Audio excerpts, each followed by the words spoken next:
Google ఒక innovative company అయితే మాది ఒక ఇన్నోవేటివ్ ప్రభుత్వం అన్నారు CM Revanth Reddy. Google and Hyderabad city పాత స్నేహితులు అని చెప్పారు. విద్య, భద్రత, మ్యాప్స్, ట్రాఫిక్, స్టార్టప్స్, ఆరోగ్యం ఇలా అనేక రంగాలలో గూగుల్తో కలిసి తాము పనిచేస్తున్నామన్నారు. 2007లో కాంగ్రెస్ హయాంలోనే హైదరాబాద్లో గూగుల్ తన మొదటి కార్యాలయం ఏర్పాటు చేసిందని, ప్రస్తుతం 7,000 మంది ఉద్యోగులు ఉన్నారని చెప్పుకొచ్చారు.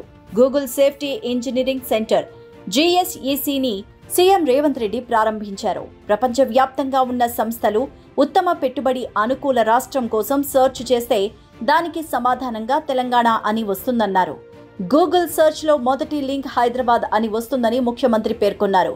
దీన్ని తాము తెలంగాణ రైజింగ్ అని పిలుస్తామని, 2035 నాటికి తెలంగాణను $1 ట్రిలియన్ ఆర్థిక వ్యవస్థగా అభివృద్ధి చేయాలని అనుకుంటున్నామని చెప్పారు. గూగుల్ ప్రారంభించినప్పటి నుంచి ప్రపంచం మారిపోయిందని, మన జీవితాలు పూర్తిగా డిజిటల్ మయమయ్యాయని సీఎం చెప్పారు.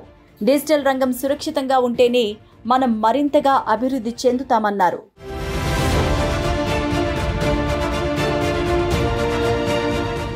గోప్యత, భద్రత గురించి ఆందోళన చెందుతున్నామని, అధునాతన సైబర్ సెక్యూరిటీస్, భద్రతా పరిష్కారాల కోసం గూగుల్ సైబర్ సెక్యూరిటీ హబ్ను ఏర్పాటు చేయడం బాగుందన్నారు.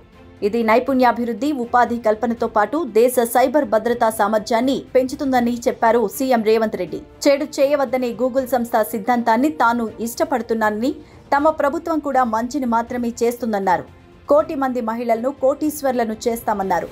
గూగుల్ ఆఫీస్ పక్కనే 2.5 ఎకరాల్లో స్వయం సహాయక సంఘాల మహిళల కోసం స్టాల్స్ ఏర్పాటు చేశామన్నారు.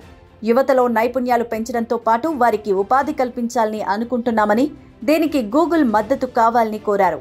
తెలంగాణ రైజింగ్ కు బ్రాండ్ అంబాసిడర్లుగా కావాలని కోరుకుంటున్నామన్నారు. నాణ్యమైన విద్య కోసం యంగ్ ఇండియా నైపుణ్య విశ్వవిద్యాలయం, young India integrated residential schools తీసుకువస్తున్నాం.